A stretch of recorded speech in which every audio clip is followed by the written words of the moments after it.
hoy vamos a dar inicio a un ciclo de conferencias sobre o relacionadas con el perfeccionamiento de los actores económicos, en la cual vamos a tratar un conjunto de temas que serán impartidos por especialistas tanto del Ministerio de Economía y Planificación, del Ministerio de Trabajo y Seguridad Social, así como del Ministerio de Finanzas y Precios.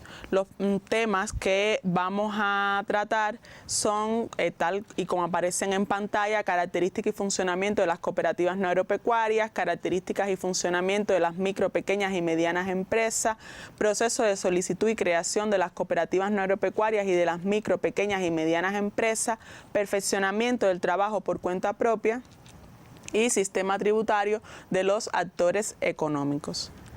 En la clase de hoy vamos a iniciar, como les comentaba al inicio en la presentación, este ciclo de conferencias con el tema en que le hemos dado a la clase las cooperativas no agropecuarias, su perfeccionamiento en el escenario económico cubano. Mi nombre es Natacha Mesa, soy profesora titular de la Facultad de Derecho y Derecho Mercantil y bueno, intentaremos ir compartiendo con ustedes algunas ideas en torno a este actor económico que, si bien no es un nuevo actor porque ya existía desde el 2011 en la realidad cubana, sí ha sido objeto de perfeccionamiento como parte de todo este proceso de reforma que ha sufrido en los últimos tiempos el sistema empresarial cubano. Yo creo que antes de comenzar a adentrarnos en el tema es importante contextualizar el actor económico sobre el que vamos a comentar hoy, y para ello he traído la primera interrogante y dice: ¿es la primera vez que se regula en el ordenamiento jurídico cubano las cooperativas no agropecuarias? La respuesta es no, porque, como comentaba hace unos instantes, la primera vez que se regularon las cooperativas no agropecuarias en Cuba fue en el año 2011, tal y como aparece en pantalla. Hemos puesto de alguna manera el íter por el que ha transitado toda la regulación de este actor económico en Cuba, a pesar de tener una tradición cooperativista en Cuba, pero esta tradición ha sido concentrada básicamente en el sector agropecuario. Como verán en pantalla, desde el 2011 se puso, como les decía, en vigor el primer cuerpo normativo que hizo posible la constitución de cooperativas en sectores diferentes al agropecuario. Posteriormente, en el 2019, se modificó este primer cuerpo normativo, se dictaron dos disposiciones normativas, en este caso el decreto ley 366 y el decreto 356, y recientemente, el 19 de agosto del 2021, se pone en vigor el decreto ley 47 de las cooperativas no agropecuarias, que se publica en la Gaceta Oficial Ordinaria número 94 de la fecha antes comentada. Como podrán apreciar, uno de los elementos que se evidencia en este íter que han transitado la regulación de las cooperativas no agropecuarias en Cuba es que los dos primeros momentos estuvieron caracterizados porque la regulación tenía un decreto ley y un decreto. En este decreto ley que se ha publicado en el 19 de agosto, ya desaparece el decreto que constituye el reglamento de este actor y ya todo se ha agrupado en un solo cuerpo legislativo. ¿Qué quiero decir con esto? Que con la nueva norma, es decir, con el decreto ley 47, ya no hay esa separación entre decreto ley y decreto que constituye el reglamento de las cooperativas no agropecuarias, sino que todo el contenido se ha fundido en un solo cuerpo normativo, en una sola norma jurídica, que es el decreto ley número 47. ¿Qué es una cooperativa? Bueno, Como podrán apreciar en pantalla, hemos traído la definición que de cooperativa se ofrece o contiene el artículo 2 del Decreto Ley 47. Es una entidad, y así se define, como una entidad económica de carácter empresarial que se constituye a partir de la asociación voluntaria de personas que aportan dinero, otros bienes y derechos para la satisfacción de necesidades económicas, sociales y culturales de sus socios propietarios, así como del interés social, sustentada en el trabajo de estos y en el ejercicio efectivo de los principios del cooperativismo universalmente reconocidos. Hemos destacado algunas expresiones o palabras de esta definición porque a ella nos vamos a dedicar en momentos posteriores para ir analizando un poco desmembrando lo que es la definición de este actor con el objetivo de poder transmitir a ustedes las ideas principales que lo caracterizan y que resulte de su mejor comprensión. Ahora bien, uno de los elementos que se señalaban de la definición que acabábamos de comentar es que la existencia de principios cooperativos universalmente aceptados que van a regular de alguna manera o a ordenar el funcionamiento de las cooperativas. ¿Qué importancia tienen estos principios? De comentar que estos principios fueron emitidos por la Alianza Cooperativa Internacional en el año 1995, han tenido varias versiones de los mismos, son trascendentales para las cooperativas, para entender cuando estamos en presencia de una genuina cooperativa. Yo lo concibo de alguna manera como la columna vertebral de las cooperativas, y cuando decimos que nos permite distinguir o entender que estamos en presencia de una genuina cooperativa, estamos haciendo referencia que el cumplimiento fiel de estos principios permite distinguir entre lo que es una cooperativa y lo que son empresas convencionales o empresas tradicionales, como pudiera ser una sociedad mercantil. Entonces, este elemento de alguna manera, unido a otros elementos que caracterizan a las cooperativas, es uno de los aspectos esenciales en el funcionamiento de este actor, que de hecho marca, como les decía hace unos minutos, puntos de diferencia con relación a otros actores. Y otro elemento importante es que existe una interrelación entre estos principios. No podemos concebir estos principios de manera sectorializada ni aislada.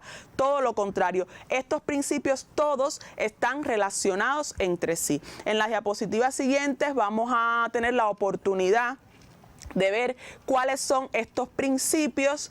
Están regulados en el decreto ley y podremos de alguna manera ir comentando sobre en qué consiste cada uno de estos principios. Bueno, ahí están en la pantalla, podrán apreciar cuáles son estos principios. Tal y como les comentaba, están regulados en el artículo 6 del Decreto Ley 47. Es válido señalar que cada país, estos principios son una guía, ¿verdad?, que se establecen y que rigen, de alguna manera distinguen, caracterizan a las cooperativas no agropecuarias, pero cada país los incorpora en sus ordenamientos internos y los regula atendiendo a las características y condiciones del país en cuestión. Bueno, en pantalla están estos principios. Ahí está el principio, por ejemplo, de voluntariedad. ¿Qué significa este principio? Bueno, que la cooperativa también se conoce como el principio de adhesión voluntaria.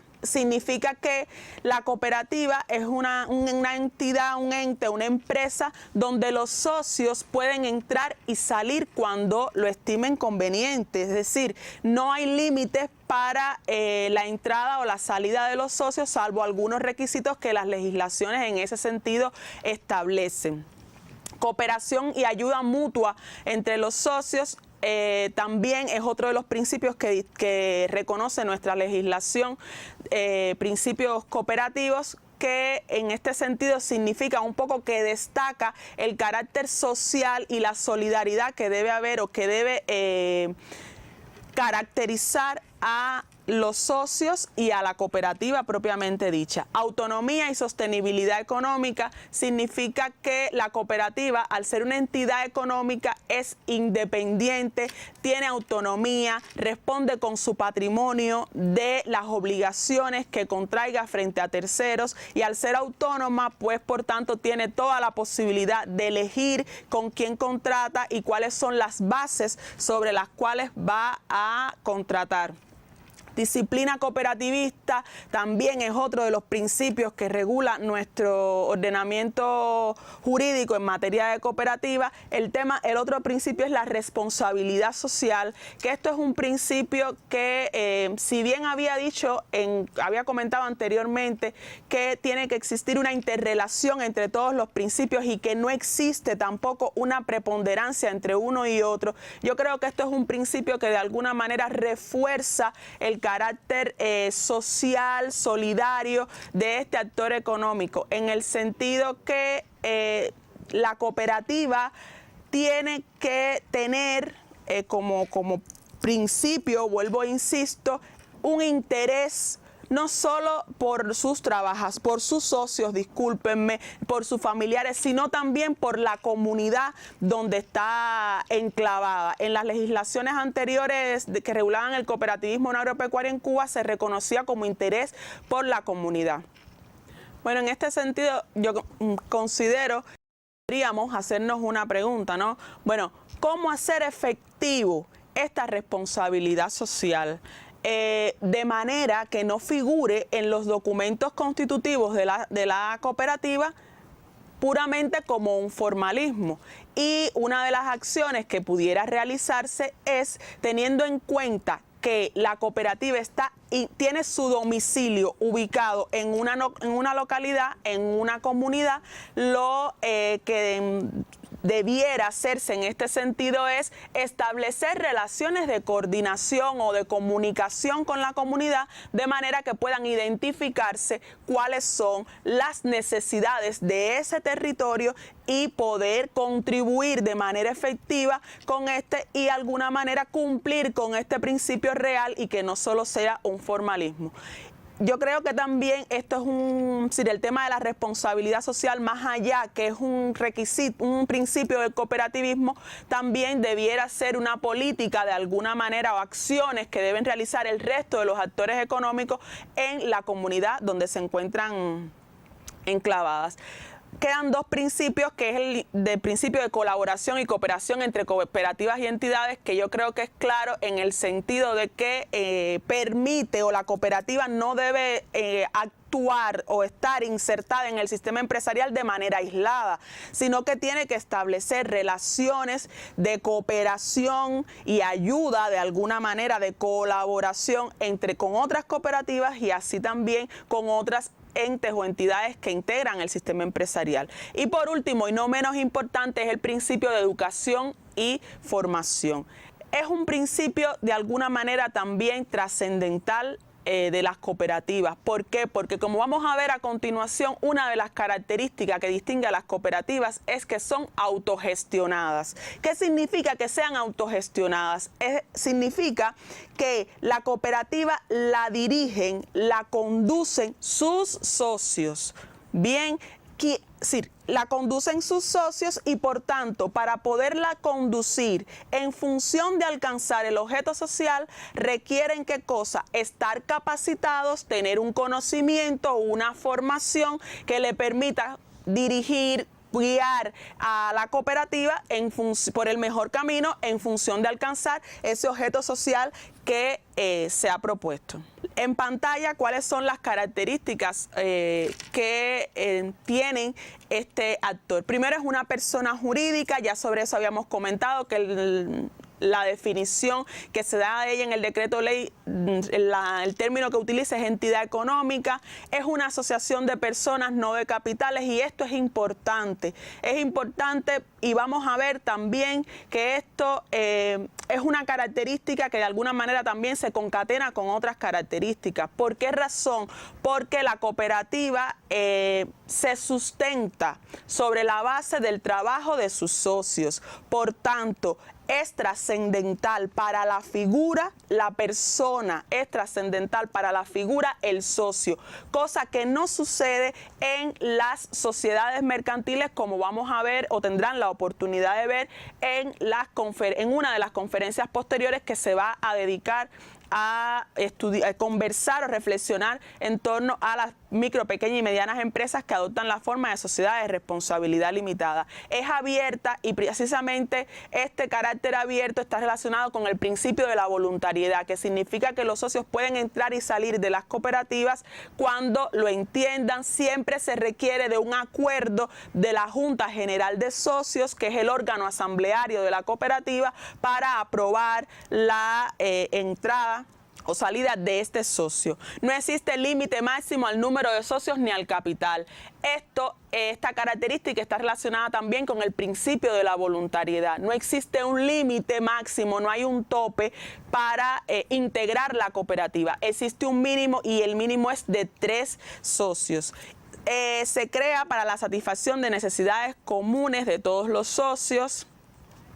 Va a tener, como toda persona jurídica, una actividad económica a la que va a realizar, que es el objeto social. Uno de los elementos positivos que ha traído como consecuencia todo este proceso de perfeccionamiento de los actores económicos es que podrá este actor determinar libremente su objeto social. Para ello solo debe tener en cuenta lo que se establece en el decreto 49, que es contiene el anexo que se ha denominado listado de actividades no autorizadas a ejercer por las micro, pequeñas y medianas empresas privadas, cooperativas no agropecuarias y trabajadores por cuenta propia. Todo esto publicado en la Gaceta Oficial Ordinaria 94 del 19 de agosto del 2021. Es decir, que en este anexo se contienen las actividades que no se pueden realizar por ninguno de estos actores económicos. El resto podrá la cooperativa o los socios decidir cuáles son las actividades que las actividades que van a realizar. Algo que ya les comentaba, que la cooperativa se sustenta sobre la base del trabajo de sus asociados, que hace que las cooperativas cubanas sean cooperativas de trabajo. Esto también se reconoce en el texto constitucional que fue aprobado en 2019. Otro de los elementos resultado también de este perfeccionamiento es que las cooperativas tienen un alcance nacional. ¿Qué significa esto? Ya se deja atrás el tema, lo relativo o el alcance territorial que en algún momento tuvieron. Todo lo contrario, actualmente es posible de que se puedan extender su actividad abriendo establecimientos, oficinas en cualquier parte del territorio nacional. Otro de los elementos es son autogestionadas. Ya sobre esto habíamos comentado anteriormente. Y un elemento importante también que distingue a las cooperativas del resto de las empresas convencionales, sobre todo de las sociedades mercantiles, es que las caracteriza algo que se le ha denominado en la doctrina participación democrática. ¿Qué significa? Que cada socio, independiente de lo que haya aportado, va a tener un voto. Y esto va a permitir que todos los socios puedan acceder o puedan decidir en igualdad de condiciones. Se requiere para su constitución escritura pública, estatutos e inscripción en el registro mercantil. En ella se establecen relaciones que van a ser horizontales, no va a haber relaciones de subordinación. Es posible crear fondos para realizar acciones propiamente en la cooperativa, por ejemplo, lo relacionado con la responsabilidad social, la educación, la capacitación. En pantalla los requisitos que se establecen para ser socios. Por un lado es ser persona natural mayor de 18 años, además estar apto y demostrar conocimientos y habilidades para el ejercicio de la actividad económica que tiene la cooperativa. ¿Y por qué este requisito de estar apto? Bueno, porque tenemos que pensar y recordar en lo que decíamos anteriormente, y es que la cooperativa se sustenta sobre la base del trabajo de sus asociados o de sus socios. Por tanto, para trabajar, si se sustenta sobre la base del trabajo de sus socios, tienen que estar aptos para poder desarrollar estas actividades. ¿Cómo se constituyen? Ya lo habíamos comentado: estatutos, escritura pública e inscripción en el registro mercantil. Yo quiero comentarles que los estatutos, el proceso de concepción y redacción de los estatutos es un proceso que es de suma importancia para la constitución de las cooperativas, toda vez que los estatutos son la norma que rigen el funcionamiento interno de este actor, y en él se van a incorporar todas las cuestiones relacionadas con el funcionamiento de la cooperativa. Parte de la voluntad de los socios, su creación a partir de unos mínimos que establece la ley. Comentar también que en el canal de Telegram, que se denomina Actores Económicos, hay un modelo de estatutos que está puesto a la disposición de todos los interesados, que de alguna manera puede constituir una guía para su redacción. Su contenido, como les decía, se encuentra regulado en el decreto ley. ¿Qué se puede aportar a la cooperativa? A la cooperativa se puede aportar bienes, derechos, y también se puede aportar dinero. Todo esto va a integrar el capital social, y es importante recordar que no solo, además de esto que se puede aportar, insisto, porque es un elemento importante que lo distingue de las sociedades mercantiles, va a sustentarse sobre la base del trabajo de sus socios que lo integran. Bueno, en pantalla, ¿cuáles son los órganos de la cooperativa? Está la Asamblea General de Socios, el órgano de administración y el órgano de control y fiscalización. Cada uno tiene sus atribuciones que le han sido expresamente determinadas en la ley y se diferencian sustancialmente. De estos tres órganos está puesto en la diapositiva intencionalmente. La Asamblea General de alguna manera es el órgano supremo porque en él se crea la voluntad de la cooperativa. Aspectos a destacar del decreto ley 47, y es que se produce una flexibilización de determinadas cuestiones, como por ejemplo el proceso de constitución se flexibiliza en el sentido que ya no va a ser el Comité Ejecutivo del Consejo de Ministros quien lo aprueba, sino que su aprobación es competencia o función del Ministerio de Economía y Planificación. Lo del alcance territorial se suprime, que ya era algo que habíamos visto, se elimina el número de socios, se redefinen los órganos cooperativos, así como también se redefinen las causas de disolución de la cooperativa. Y yo creo, antes de concluir, un elemento importante que podemos incorporar de este actor es que, si bien la cooperativa se sustenta sobre la base del trabajo de sus socios, puede requerir de contratar fuerza de trabajo, pero esta contratación va a ser temporal, hasta 3 meses es el término que establece la ley, y por aquellas cuestiones que los socios en la cooperativa no puedan resolver o no puedan hacer frente. En la última de las diapositivas aparece una información sobre a lo que hemos estado haciendo referencia en la mañana de hoy, la Gaceta Oficial, donde está publicado todo el paquete normativo que regula este actor, a todos los actores y entre ellos a este actor, la dirección de la página web del Ministerio de Economía y Planificación, el canal de Telegram, así como la dirección de email de la Dirección de Actores Económicos al cual pueden dirigirse para enviar cualquier inquietud, comentario, pregunta, cuestiones que no le hayan quedado claras, tanto de la presentación de hoy como de todo lo que se ha venido haciendo.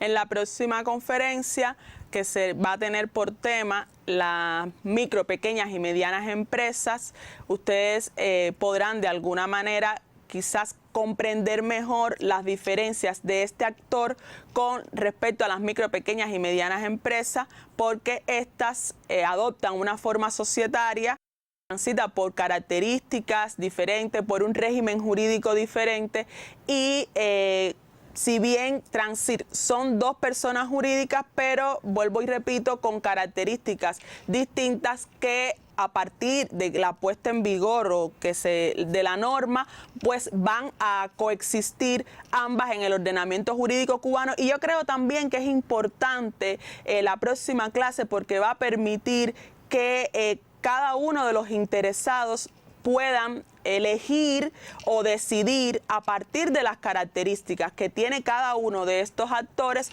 cuál va a ser la forma jurídica organizativa que le va a dar a su negocio en cuestión. Entonces, hasta aquí las reflexiones que tenía prevista como parte de la conferencia para darles a ustedes hoy, y me despido no sin antes agradecerles por la atención brindada y bueno, muchas gracias.